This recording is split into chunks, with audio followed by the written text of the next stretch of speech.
ভাই ও বোনেরা, একটা ঘর ভেঙে যেতে খুব বেশি কিছু লাগে না। কখনো কখনো শুধু অবহেলাই যথেষ্ট।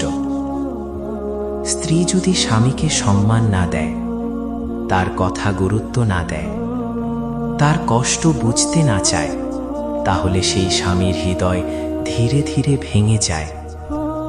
ইসলাম কিন্তু এই বিষয়ে চুপ নেই। রাসূলুল্লাহ সাল্লাল্লাহু আলাইহি ওয়াসাল্লাম বলেছেন, দুনিয়া সম্পদে পরিপূর্ণ, আর সেই সম্পদের মধ্যে সবচেয়ে উত্তম হল নেককার স্ত্রী।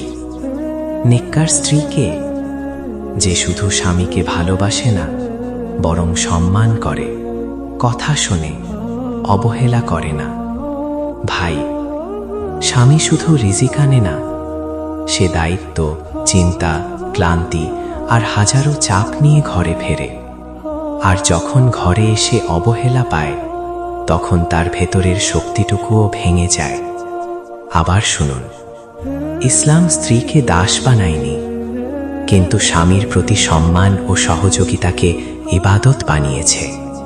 একটি মিষ্টি কথা, একটু মনোযোগ দিয়ে শোনা, একটু সম্মান, এগুলোই ঘরে শান্তি আনে।